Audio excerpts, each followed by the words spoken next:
Cloud9 as well, only because Santorin has been crushing people with Nidalee when he's gotten the chance. Yesterday was insane. Play it. Those spears. Yeah. 5-0-8 yesterday. Play all around. So Sejuani gets taken out as well. Some pretty high tier junglers getting banned out. You see a Rek'Sai coming in this game. Interesting. Cloud9 banned Zed from themselves. Yeah, I was just as baffled as you. I mean, that's the mind game people were talking about. And part of the reason that Bjergsen showed his Urgot yesterday was to hopefully draw a Zed ban from Cloud9, because if Hai doesn't play Urgot, and Urgot is a counter matchup to Zed, then Bjergsen can just play Zed, because Cloud9's afraid to pick it. Therefore, they don't want to let Bjergsen play Zed. They ban their own Zed from Hai. One of his best champions. The mind games are real. They seem to be calculated from both sides here. As Cloud9 ends with that one. And Morgana is the last one for Team Solomid here to stop anything from LemonNation. See what they decide. Yep. We have seen a Zingy towards the Zac quite a few times. Maokai's a good pickup for Cloud9 to start with, and just getting a nice safe tank. I feel like there's nothing more reliable than Cloud9 will first pick Maokai if it is up. That is a true fact of the world. They've played so much Maokai. 4 balls this split. They just love the teleport flank initiations too much, and it's a calling card of Cloud9. When they can find the team fights they want to find, they generally win. And you usually get a strong lane out of balls. He's never behind or just consistent, so he's always going to be able to offer something to the fight. Rek'Sai, there is the Rek'Sai with the Nidalee and Sejuani bans out as we were looking for, but Graves picked up here for Wildturtle. Yeah. Interesting, so soon as well. Yeah, I think they're just trying to be non-committal with their picks here. Right. They also don't want Sneaky to pick it, if I had to guess. The Rek'Sai is interesting. There are 2 jungle bans targeted. Rek'Sai has not been doing well recently in the Juggernaut, no, sorry, the Cinderhulk meta here. No yawning. Okay, maybe one. Everyone at home is now going to yawn within the next 15 seconds. I'm sorry. Well, Santorin likes to be pretty physical, so maybe he'll get out and about quite soon. Nautilus, again, what else would it be? This will be play number 4 in a row for LemonNation coming out. Oh, yeah. I feel like Nautilus may be the strongest support in the game right now in a competitive sense. His CC and level 6 laning is so good. 3 picks in a row for LemonNation on that. Hi, back to Lissandra. And look at the crowd control they've already built into this team. Yep. They can do strictly damage if they want from the jungle and AD carry. Probably something like Vi and Lucian if I had to guess their last 2 picks, but we shall see.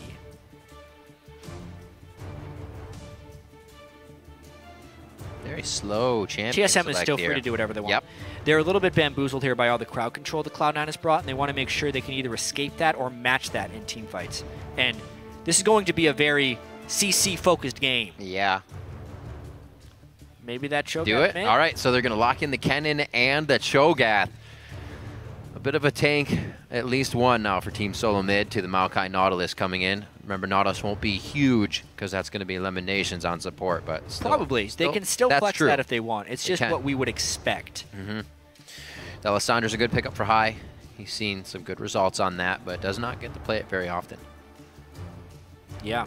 Sneaky LemonNation now to round out AD carry. Here. Lucian's still up for Sneak. Cloud9 can't build a super squishy jungler anymore only because of the Kennen Cho'Gath. They try and dive in on that. They instantly get stunned at Eat. It's a tricky world to be picking into these team comps. There's a lot. With all the lockdown that these guys are bringing, it's almost forcing you to bring tankier champions. I wonder if Cloud9 will still pick squishy and then hope to outplay it. Well, whatever. Lucian is expected. I'm just wondering what Meteos' pick is, and it is going to be the Vi. Okay. Lucian Vi. Going to be that lock-in coming for Cloud9. The good thing is it's all on Charlie, so it's okay. Right? All the picks finalized by Charlie for that team. We'll see what Lustboy decides to lock in here. He can still go Lulu, guys. Lulu's open. Why would he not? Oh, Lulu's banned. You're right. I literally looked right at it and was like, yeah, it's going to be Lulu. They're not even chanting Soraka for this one. They're chanting do it. Janna, Morgana.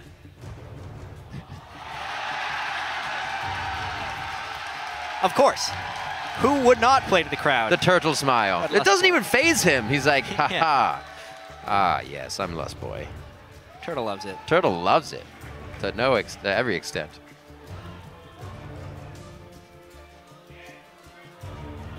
Back to Bard. Only 10 seconds to go here. Such an emotional roller coaster. More CC. More CC. Why not? Tanks and crowd control. Ooh, the boo. These teams are getting ready to fight. I'm ready for it. Cloud9, we know them to be a very big fighting team. I feel like Team Solomid's a little bit more calculated in that adjustment.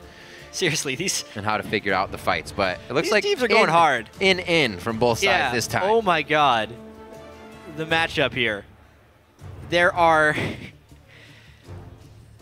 8 champions that have strong crowd control in this game. That is incredible. Lissandra, Maokai, and Nautilus, if you're just looking at the Cloud9 side, are 3 of the highest crowd control for the role you can pick in the game. Yeah. Vi as well, as far as single target lockdown, is huge. And you go over on TSM, and it's kind of similar, just not quite as much. This is going to be a very explosive team fight phase.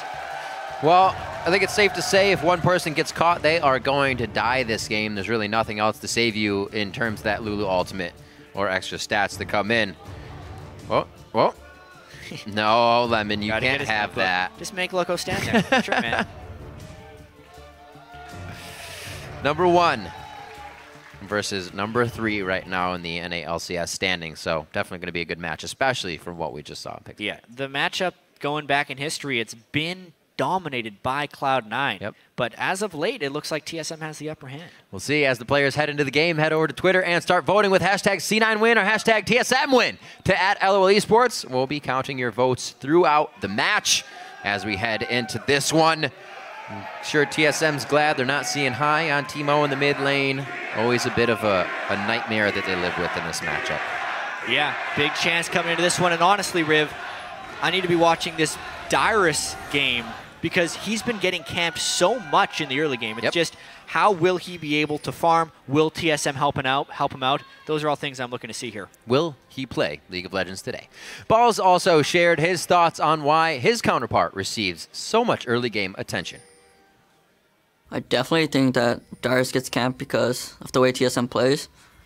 Like, they put a lot of power in their mid and bot side, and Dyrus plays really aggressive top, so whenever he dies, he doesn't lose that much for the team. Like, he's just a sacrifice. He still gets farm while dying, and they just need him to become big later still. I love that point by Balls as well about Dyrus being very aggressive despite not getting help. It often leads to Dyrus' death, but it keeps his gold per minute up, and it keeps his CS up, which overall increases the pressure TSM has on the map, because think of it in the larger picture. TSM wants their mid laner and AD carry to do well, and they consistently gank for that lane. So the way you would want to counter that as a team is to move your own jungler there and try and counter gank. But if Dyrus is constantly putting himself in positions to get ganked, and it almost forces the other jungler to gank Dyrus, which means that TSM has 4v3 advantages on other parts of the map almost permanently in games where Dyrus is getting killed. It's a really hard strategy to play against because you want to punish Dyrus, but you also want to counter TSM strategy, and you can't do both at once. It's the mind games. It seems like Dyrus doesn't like it, but he knows what he's doing. They're like, just keep playing aggressive. They'll want to focus you, and we're good to go. Nobody's figured it out yet. We'll see what happens here coming into this. Lustboy getting his roam on. He's got his moving sandals. So close. Looks like he's just going to get a little bit of vision out of that. The ping goes down. He knows they're going to be representing top lane. LemonNation and Sneaky. So we get another matched up game. Ooh. Very interesting. Cloud9 has a pretty big edge in this lane, actually. Wildturtle was sitting there to freeze while Cloud9 was getting the Gromp. No early jungle camp taken by TSM, and only 3 minions lost in the lane, meaning Cloud9 hits level 2 substantially earlier. And we all know about Lucian and his level 2 power spike. There it is already. 5-2 in CS, which means they haven't even gotten the majority of that first wave in. It's going to be tough stuff here for TSM, and I think they will have to adjust this. They're going to take a jungle camp now. Why not just take one later? Because they're going to have to wait for the minion wave to hit the turret anyway. That's actually not that bad. I mean, they get themselves out of lane. You're not in danger of getting level 2'd here. It may take a little bit longer, and you have to play safe. can chug the pots for now, but still frozen up. Looks like they'll be able to get the siege wave in. See how Bjergsen does now with High, being able to spit out Qs a little bit more than Urgot was. Yeah. He's not having his fun. Silence is still a really hard thing for Lissandra to deal with. It's hard for most champions to deal with, honestly, not being able to cast spells for 2.5 seconds. Yeah. Especially when you haven't played with it for a while. And we heard this in the past, actually, from Aframu when we asked him why he picked Blitzcrank. And he says there's actually not many champions that have silences anymore. Caston lost his, LeBlanc lost hers. Yet, there's still a 2.5 second AoE silence on Cho'Gath, the best silence in the game. Imagine if you actually just played Blitz and Cho'Gath. That person that gets pulled, they can't speak for days. That's pain. Yeah. Silent pain.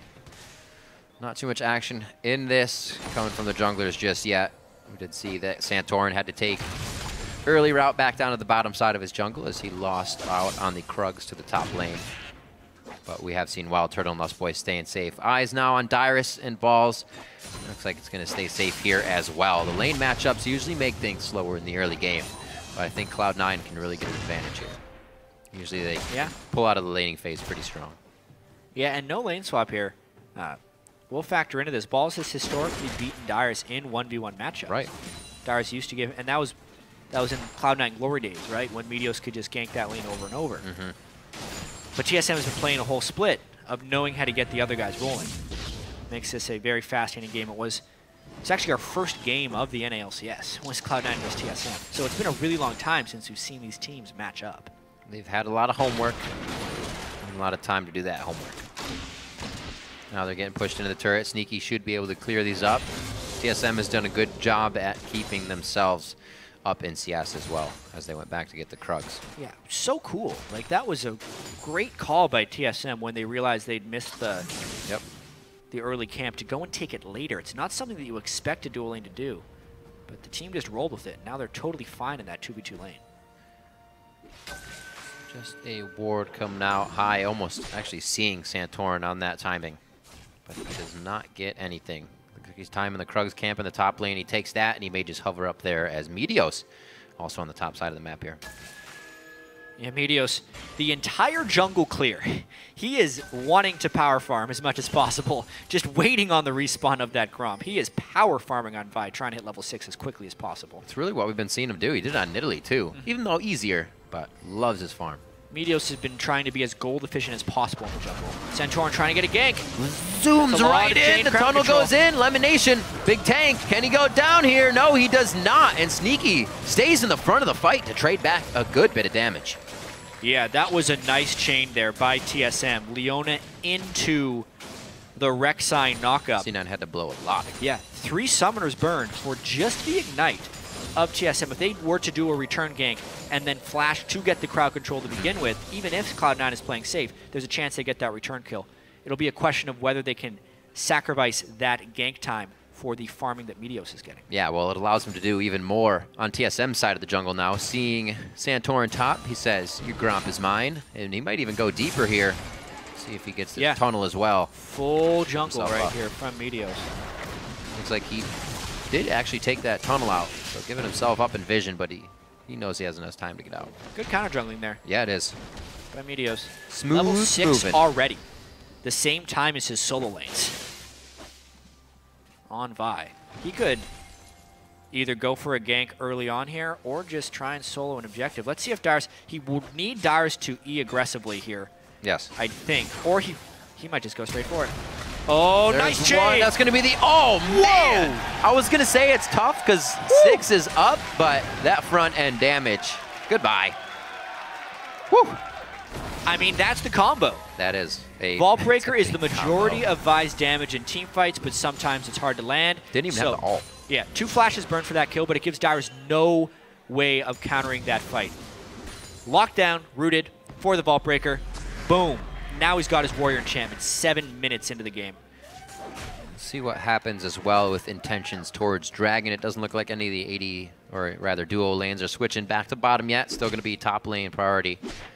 And Dyrus will not blow teleport to get back to lane here, so he keeps that up, and Balls is just about to have his back. 70 to 58 here. Bjergsen doing a Great job. I do have to mention there, that success gank by Cloud9 can actually be a bit of a TSM misplay. Meteos smited the wolves of TSM, which puts the spirit in their jungle, and Santorin was seen by that. What he didn't relay was that means Vi is on that side of the map and could potentially be waiting bottom. Yeah. So there was a fairly telegraphed idea of where Meteos would be, and Dyrus was still pushed up in lane regardless with all the chain crowd control. Still playing so aggressive, still forward, trying to get kills, and he's the focus. Kind of playing out as we expected here for him. He keeps it safe. LCS is 61 to 59, and he's still getting his gold. Tried and true to his top lane. Now on the bottom side. Remember that ult is still up for Meteos. It was not used last time. Dyrus still has flash. He also feels like it's a little too quiet in the bottom lane. Yeah, I actually wouldn't return gank Dyrus because that was a gank that killed without burning a summoner spell. Plus Cloud9 doesn't have the summoner spells this time. You almost want to go into other lanes. You saw Dyrus play safe. His balls backed up on that one, changing his play style a bit. So it would be even harder. Trailblazer finished up by Meteos. Santorin looking to get himself finished up quite soon here. Yeah, Santorin's spending a lot of time in this top lane. Such aggressive positioning. Oh, this sweeper misses the ward. That is going to be an even bigger time waster here. How can Cloud9 play around this one to not get ganked? Lemon, he was in a position to get ganked anyway! Sneaky could try to get out. The summoners are down from the last one, and the anchor toss doesn't hit. I guess they just didn't take into consideration that it could have been that quick. They knew his flash was down, and the trading of crowd control was going to be too easy for TSM right there. Oh man, misplay there by LemonNation, and TSM trusting their ability to lock down a target.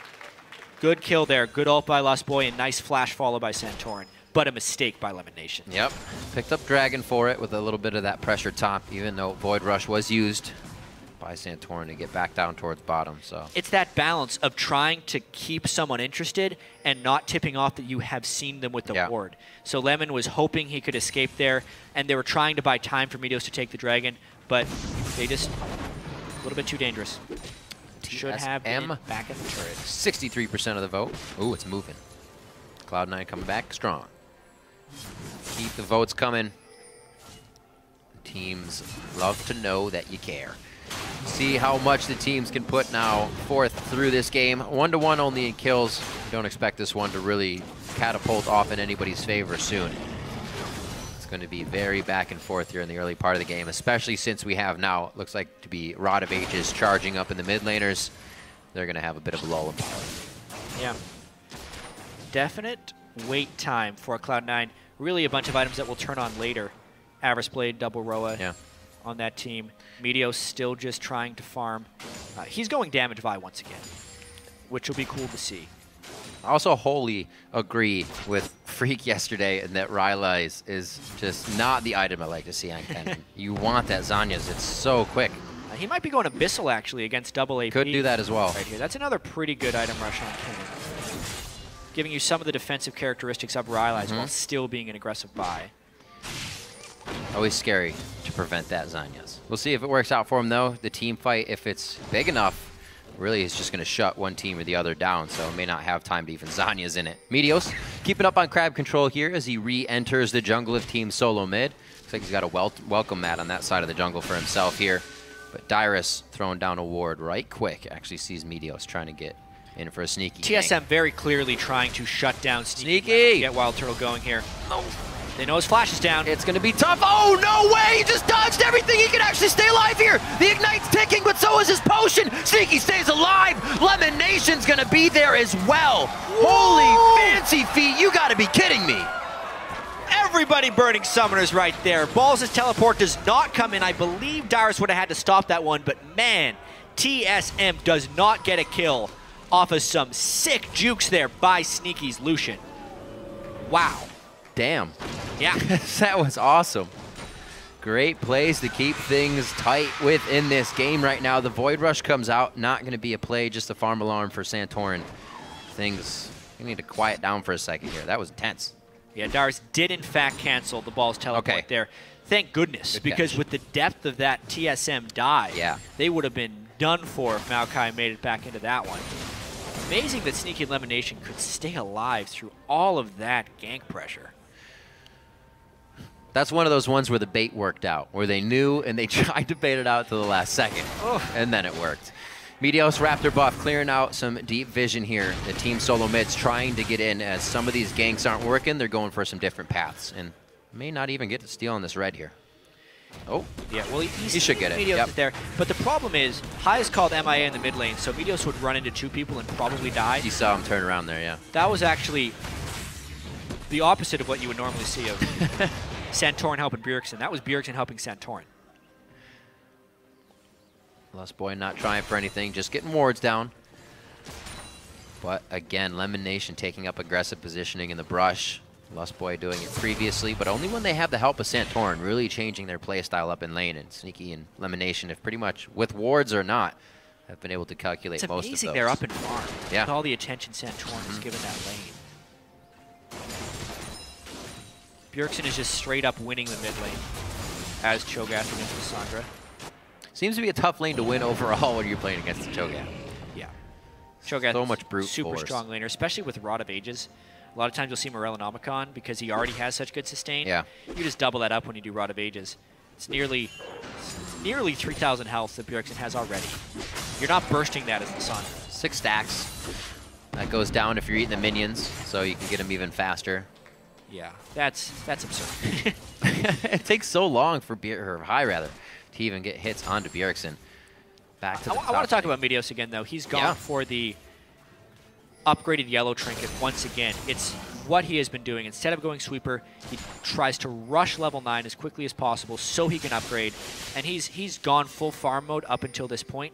Now he's trying to get ganks, but it's very clear this game the junglers are not interested in interacting with each other. Santorin going for the 80 carries, Meteos going for the tank.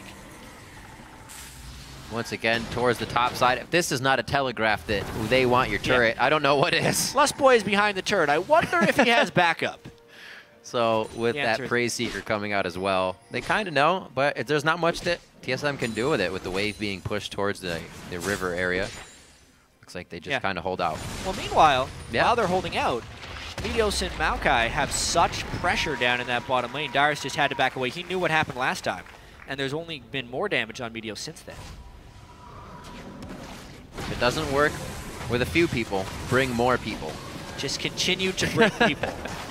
They had enough pressure on that side of the jungle that Sneaky and LemonNation, no, they can't approach the turret. Yeah, Wildturtle's finally able to get that with an entire cavalry just below him. Honestly, the same play on both sides, but because Cloud9 initiated earlier, they might get the mid lane turret off this as well. TSM brought too many people. Therefore, they were missing them in the mid lane. Too many cooks.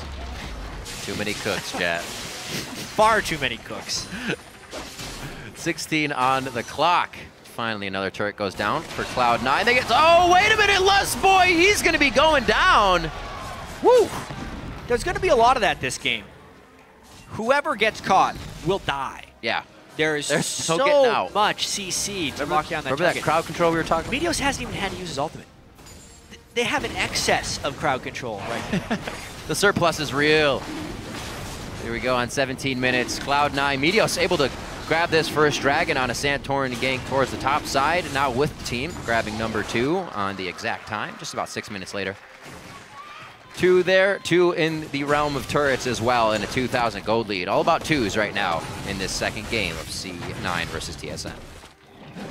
Yep, and honestly, this is Cloud9 just preying on what TSM does each game.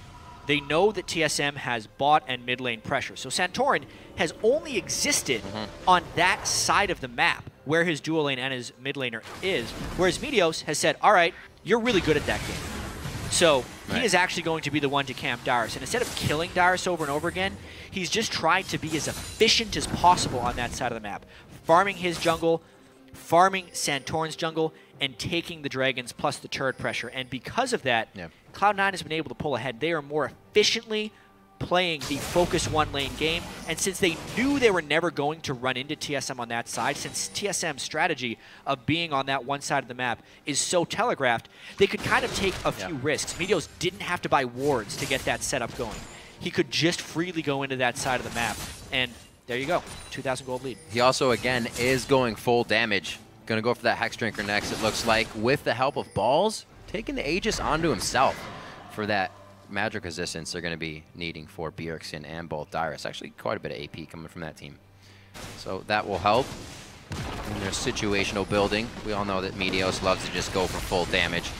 Bjergsen, Balls in the bottom lane, back and forth on that turret. I don't think they're going to be doing too much damage to each other, or the turret for that matter, as top gets taken down by Cloud9. They are really starting to move their map control far up into the side of TSM, but this is where it gets tough. TSM would need some push pressure right now. Normally that would be Bjergsen on Zed, but Cho'Gath, while he can be unmovable in lane, is bad at moving lanes. So his turret killing is very suboptimal, whereas Lucian, one of the best turret killers in the game.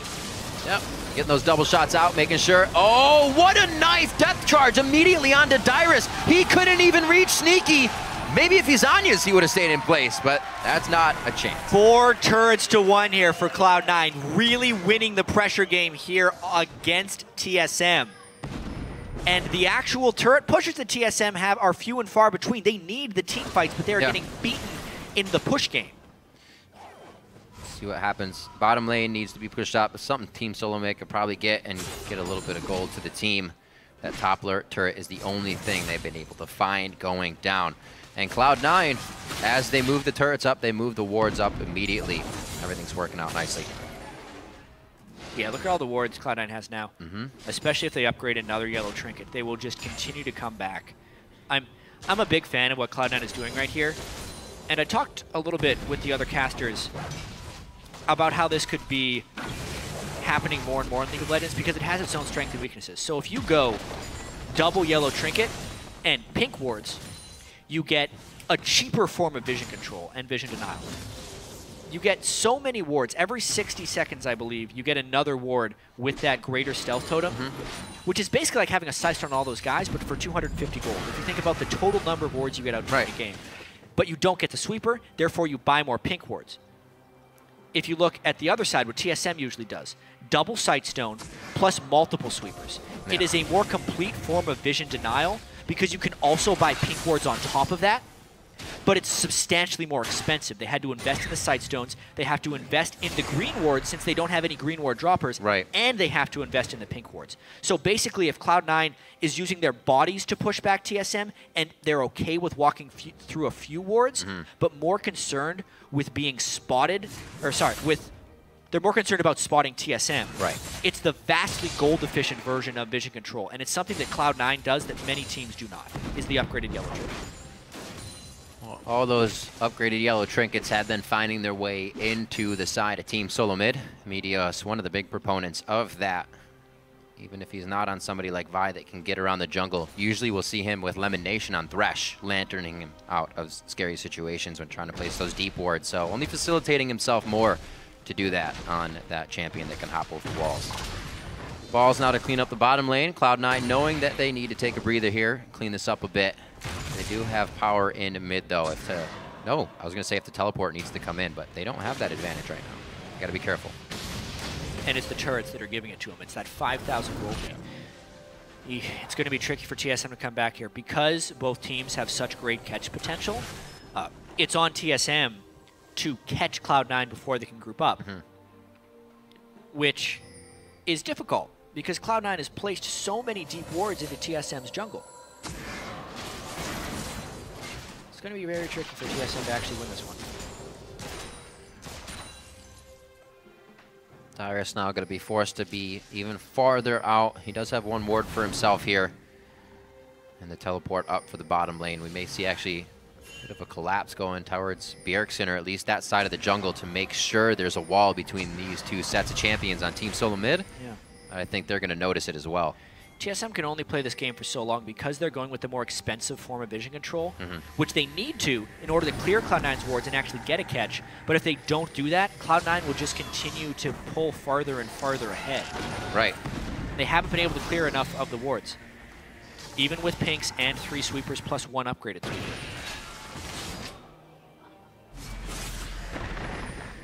Oh, jeez. That's a great rupture, though. Kai getting caught completely. He didn't even get to do anything through this game. He's probably going to be calling shots for the team now from that death area, but hopefully they can get the right calls for themselves as well. Not a lot of damage to come out on Santorin and Wildturtle. Sneaky's got too many targets, and Cloud9 walked completely into Team Solomid for a fight. Bjergsen made the play. High was too far up in the lane, did not respect the Cho'Gath engagement range. It had nothing to do with vision control. It just had to do with rupture and silence.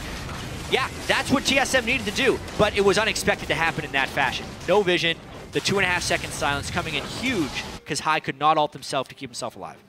Dyrus wasn't even there. He was split pushing a lane when that happened. Dyrus just wants to play too. He'll be back in the fights. He teleported in after the rupture play. Oh no. So he did end up picking up, the 1 kill. Well, this really helps. This is going to be an even bigger spike now if they're able to drop the outer turrets. More gold coming in from the fight. And look, he's not a small champion. You can see him coming. I mean, it was a great rupture by Bjergsen. Wow. It was. High was like, oh, I'll dodge this and claw out. He's thinking to himself. Couldn't quite get there. No. And then Dyrus did TP in at the end. Picks up the kill on LemonNation. Helps him get back into the game as well because he needs Zhonya's. Oh, man. A pressure move. They know TSM has been so focused on clearing vision from the Dragon, they don't have vision here. Santorin, he's going to see him moving around in there. He just saw him moving around in there. Gotta try and steal. He goes in. Desperation. Oh, he got Santorin it! got the Baron along with the collateral damage from Wildturtle over the wall. Actually, it's just Santorin. There's no assist there to be had. The plays from Santorin to halt Cloud9. Meteos had that. In the bag. He did. At the same time... You can even capitalize with your team's burst to make sure it's good. I mean, at the same time, remember yesterday, Meteos stole a dragon from a Nunu. That's true. So this is the Smite Gods. Where's it at? Where's getting it at? revenge on Meteos. 820 gone. 820? He just hit it. No, like that's not on Meteos. No. If it goes from 820 to 0 in a frame, Smite at the moment, even though he's level 12, is only doing 720 damage. If all the damage hit at the same time, like that's not Santorin literally smited along with a bunch of other damage, luckily. But very well. Very well indeed. Gotta pick your number. This is going to be huge for Team Solomid now. They have the waves to be pushing up. Ball's trying to do a little bit of initiation. If they can actually win a fight, they can take so much out of this. They're even in gold. They were down 5,000 gold, Riv. It doesn't take very much when you know what to do. Back. They took the Baron. All started with that one rupture, but honestly, Santorin getting the Smite. The Smite Gods taking vengeance on Meteos for his steal yesterday on a Nunu, which should not happen. Well, it happened probably 10 minutes earlier. That's just about the same thing we saw from the Counter Logic versus TSM game. One big fight to swing the game back from Team Solomid when they were down. Something they can always find. Dyrus, yeah, that always feels good. It feels wave clear. He's going to be hitting his Zhonya's Hourglass power spike shortly. Bjergsen is sitting at a huge amount of CDR right now. There's that He's Hourglass. 32.5%. His Morellonomicon and his Glacial Shroud, plus 316 AP on Cho'Gath. So Cho'Gath becoming very big. Phantom Dancer completed by Wildturtle. They're hitting those item power spikes that they were nowhere close to. So now if they actually get a full team fight that doesn't even start with a catch, they'd have a chance, which really diminishes Cloud9's ability to bully and get deep wards. safe enough to have Wildturtle push his top lane quite far out. No wards even towards his top side of the map. Really relying on all the wards in mid right now to see where Cloud9 is from Team Solomid. What a change in the game. You can see some lone wards that Cloud9 placed just dying out at TSM's red. That was just their area a few minutes ago. Total momentum swing. Everything off of Bjergsen's Rupture onto high in the mid lane. It gave TSM the confidence to make those plays. Then Cloud9 tried to get the Baron, which was honestly not that bad of a call. The call was not stopping Baron when Santorin had spotted him. They should have focused him down first. But now, the pressure from TSM and the threat of the initiation, if one of those Ruptures lands, there's a chance they follow that up. Oh, Lemon. Oh, buddy. Little tank on tank. Not going to have much of initiation out of that one. The poke from Dyrus hit pretty good. Not getting too much from anybody else. Some Prey Seekers from Santorin. Not really going to chunk anybody down, though. Here's the damage onto the turret as Cloud9 tried to contest immediately, and it looks like they will. Any bit of fight they can get, they're going to take it. There's so much anticipation. There's so many spells that could start a fight. I'm just ready for it to happen right away. Normally, it's just the one Lissandra claw. So you're like, all right, oh, here it is. But now it's Lissandra claw. It's a Maokai sapling. It's Vi charging a Vault Breaker. It's Nautilus landing a hook. It's a Rupture. It's Leona. It's everything that can start these fights. And speaking of team fights, this is another game that Cloud9, 3 in a row now, where they've had an early game lead, and it falls away in the mid game. I asked them about this yesterday. I asked LemonNation in the interview post game, why does this keep happening? And he said it's mainly due to their team fighting. Cloud9's team fighting is just not as good as it has been in past years. It used to be if Cloud9 had that early game lead, the game was over because they were the best at team fighting. But that's died off here. TSM appears to be the best at team fighting in the North American LCS, and it's showing here. It's different to see that kind of change, especially from a team that is winning all the time. But you'll hear from teams that when you're winning all the time, if you do start losing, sometimes that's the hardest point to come back in because it's really hard to find where that problem lies. Communication is usually in the fights from high. There's the flash from Meteos. That would have been another catch from Bjergsen's Rupture. They try to get in the side here. Sneaky is way out of position. He's got to be very careful, but he is offering Bjergsen a lot more in the trade back. Dyrus has the Zanyas, uses it with a bit of focus there from Cloud9, so they have to calculate in where they want to go next. He goes down. LemonNation's in with Meteos, but he can't offer too much. Balls tanking up the back 4 in the line. Wildturtle to the backside, though. Now on to high. That's going to be a double kill. Turtle's going huge as he puts on the shell here with the help of Santorin. Tries to get the true get and quick draw away from the fight, and it will be enough. That's the triple. Looking for the quadra. He gets taken down finally. There's just too much tank to be had. And it looks like Balls will try to chase down Santorin. He'll have the speed shrine buff. The tunnel over the wall, and the fight is over with just Santorin standing. Those are the kind of team fights we want to see when both these teams bring so much initiation. Two Titans clashing against each other, and that was two good team-fighting teams battling. Cloud9 has been struggling in the past. That was a good team fight there by Cloud9. From Sneaky's positioning to the flank that Cloud9 threw in behind from the very start of it even. That was scary at first. Bjergsen is the one who starts this fight. By being in that spot, it's go time. Dyrus tries to zone out the squishy targets from Cloud9. He takes High and Sneaky out of the fight, but Sneaky cannot fall at the very start. And now it's tank line versus tank line. There's too much going on in this fight to describe exactly the good choices being made.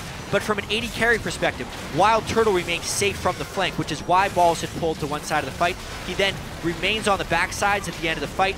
He understands his damage. He switches targets as soon as something killable comes into the fight, and he maximizes the value in that team fight. Even though he goes down, he maximized that team fight. Both AD carries fed now, both teams still close, and both teams ready to fight again.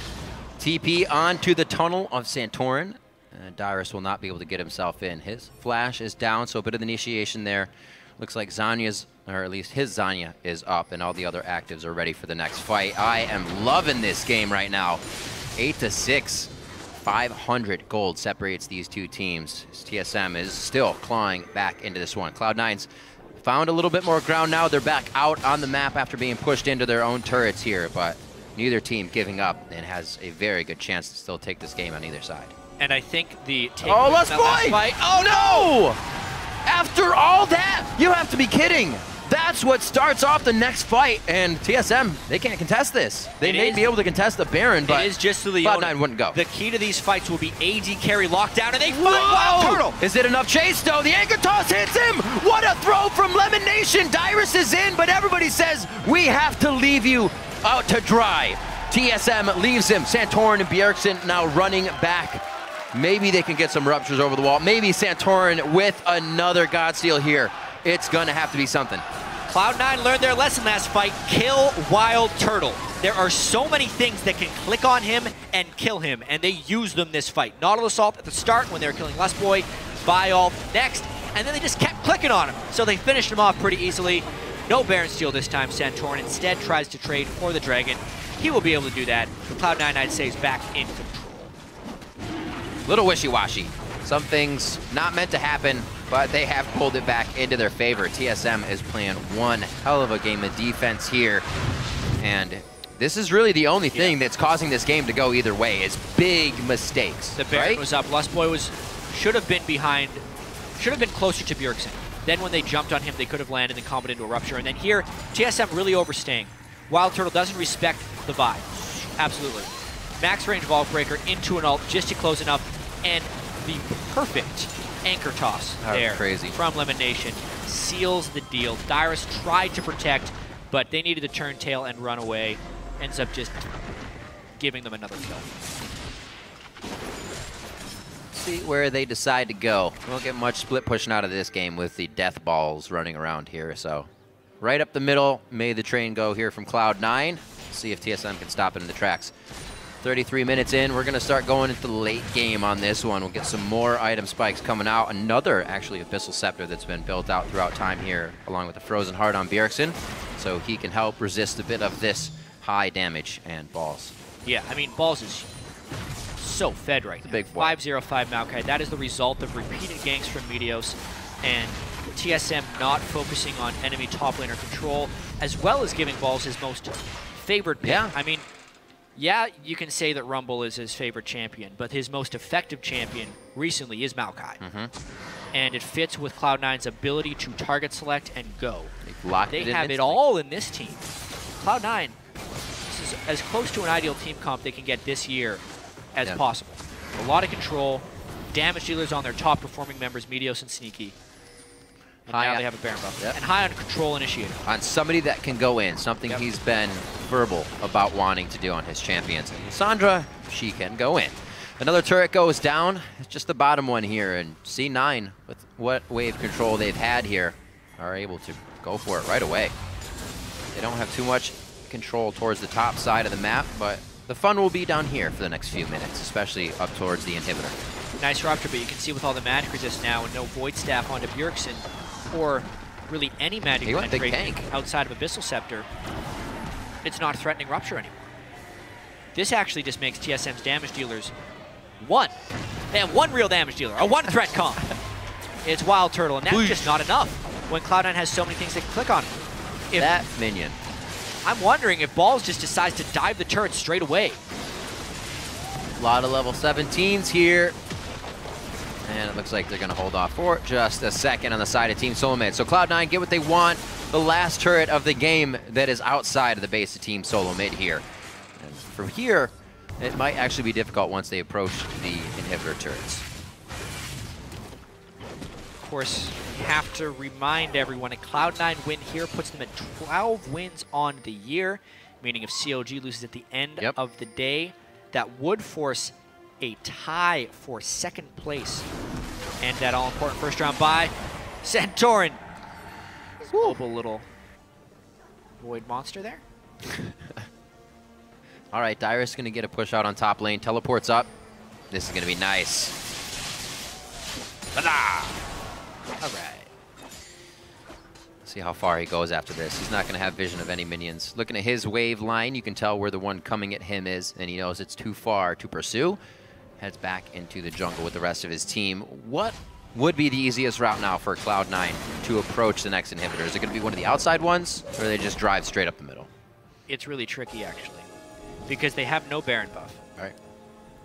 And for as tanky as Balls' Maokai is, Nexus turrets and inhibitor turrets don't care. They have over 80% armor and magic penetration to just crush anyone who tries to dive them. Therefore, Cloud9 has to wait on the next Baron at least. Maybe even do a banner of command minion, so Graves is the only one that can kill it.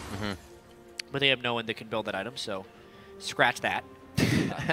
Then you're thinking your other plan is 5 dragons. Well, they only have 2 dragons. It would be 18 minutes. Well, 13 minutes until they get another dragon, but that's 50 minutes in before they can get 5 dragons.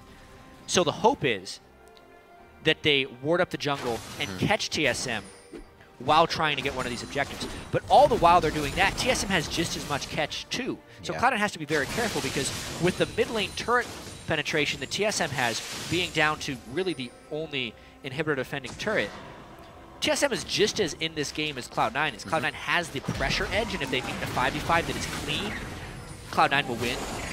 But TSM still has a ton of catch potential, and they know the win conditions of Cloud9 are so far away. Even more so, the Righteous Glories now for either team, which work funnily without any extra speed ups, because if you use it at one team and you want to get away, it's not going to work if you're not running at the teammate. Or your opponents, I should say. Everybody go in. Everybody's got to go in. Also see the elixirs coming out for both sides as well. Which is probably the real win condition for Cloud9 here, is catching TSM trying to also win. Because if TSM just farms this one out, it goes at least 50 minutes. The win condition is win. Sneaky has built himself a Blade of the Rune King to try and chew through Bjergsen here. Maybe sold his boots to do so as he's on level 1s there. Yeah, he's never upgraded his boots this whole game. Okay. He's just trying to get to big item thresholds. Once again, not enough damage. Bjergsen trying to go in. He gets locked down. Bjergsen's going to get hit here. He still has a bit of resistances, so it takes them a little bit. Dyrus, can he even get the ult off? The Zhonya's goes off, but it's not even enough crowd control for everybody to follow up. That's the big deal. There's no follow-up for TSM there. It was for Cloud9. TSM was not strong enough to deal with a full 5v5 team fight, and Dyrus wasn't even there. Nope. Bjergsen gets bursted down after he lands a Rupture. Dyrus gets ulted by Vi before he can make it in for a team fight, and now Cloud9 look to take inhibitors, maybe the game. That was High's payback onto Bjergsen for the last mid-fight where he caught him on the Rupture Silence. A little bit of his own medicine there to take him down. Still, just about 20 seconds on these timers, Jatt. They could make a dent on the base here. Yeah, I think they can end it right here. They go for Wildturtle. Oh, so far back. He stays out of the Fountain Laser. Will he still be able to get the kill? He will not. Healing up with the home guards on. Actually, no home guards for Turtle right now. He just bought them, but it's a little, too late. And it's going to be Cloud9 taking down Team Solomid. Wow, Cloud9 keeps their dreams of a playoff bye alive. Hot damn. Amazing to think. Game. Cloud9 has struggled so heavily this split. At least that's what it looks like from the outside. But that's because perfection is the only acceptable result for Cloud9 in the North American LCS. They are still 12-6. They win 2/3 of their matches in this league. And because of that, it is still possible for them to finish the regular season in second place, only one game back. Oh, the bye means so much. So much. Very happy with that game. Probably not the mid phase. We saw TSM showing a lot of those bright spots that they show every game when they're behind, that they can come back, that it's still going to be hard to take them down. And sometimes TSM do that in a way where they can sit back and figure out what you're doing and then just turn it against you. Here, both teams were kind of always forced into making it right and fixing it. And a couple things went wrong for TSM that game. One, Dyrus fell back in that game pretty heavily. That was because of Cloud9's focus. Yeah. But then, Bjergsen on Cho'Gath, building the Frozen Heart instead of a Death Cap to reduce his damage and not building any real magic penetration, turned him into utility champion, which would mean they need a second damage threat, and that would have to be Dyrus. But they didn't strategize their game to make Dyrus a second damage threat. Therefore, Wildturtle was the only one that could do damage. Cloud9 had enough single target CC that they could just click on Wildturtle and take him out of fights, and TSM ended up with a one-threat team against a bunch of divers. That is never going to work. Something that was good for Kiwi. What are you doing here, man? He's like, I want to set up. Good job. I just want to say good job, man. Yeah, support love. Hugging everybody this week.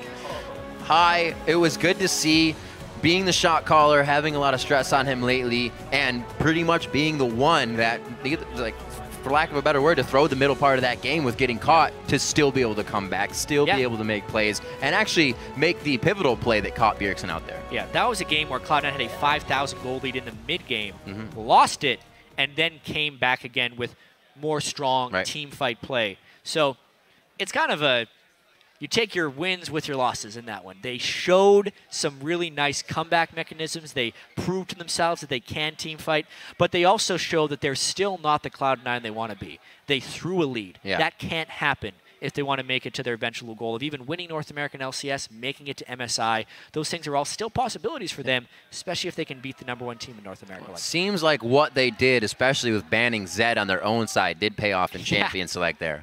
Bit of a mind game of their own.